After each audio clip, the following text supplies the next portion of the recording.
Philosophers sometimes distinguish between passive ignorance and active ignorance. Passive ignorance is when you just don't know something, like, I don't really know all that much about owls. No offense. There's just some things that I don't need to know. Active ignorance is when you go out of your way to make sure that you don't know something, to ignore it, because you need to not know. And that's where things get interesting. For instance, I am not, at time of recording, a vegetarian. Maybe I will be someday. I have tried a few times, and if I'm honest, it made me pretty miserable. But I am aware, because I have vegetarian and vegan friends, that if I were to really look into what factory farming is like, it's possible that would make me even more miserable than not eating meat would.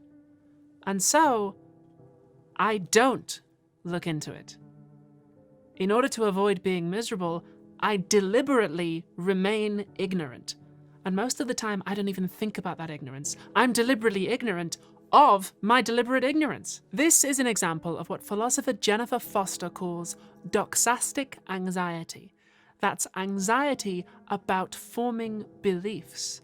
I don't want to believe that eating meat is wrong, so I remain deliberately ignorant of anything that might change my mind. It comes from the ancient Greek word doxa, which translates into English as Rebecca from that one nightclub in Essex. There's a subtle point here, which you might disagree with, which is that believing or not believing something can be a moral matter. In other words, morality isn't just about your actions, eating meat or not. There are moral ways to think as well. You can be doxastically cowardly or doxastically brave. And you might be like, whoa, that sounds like some thought crime 1984 shit. Surely I can believe whatever I like. Surely it's my actions that count. And it is certainly a step away from John Rawls, who thought that justice was basically about the distribution of stuff and opportunities. But that depends on your view of morality.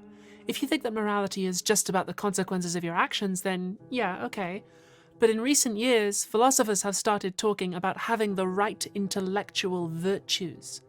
If I get to heaven someday, and my old philosophy teacher's there, and he says, "So, how do you think that went?" I'll have to say, "Well, Mr. Baker, I don't think I tried my best. When it came to the question of whether or not it's right to eat meat, I dodged the question. Is that, on its own, grounds for not getting into heaven? Is there a certain point at which denial itself becomes morally wrong?"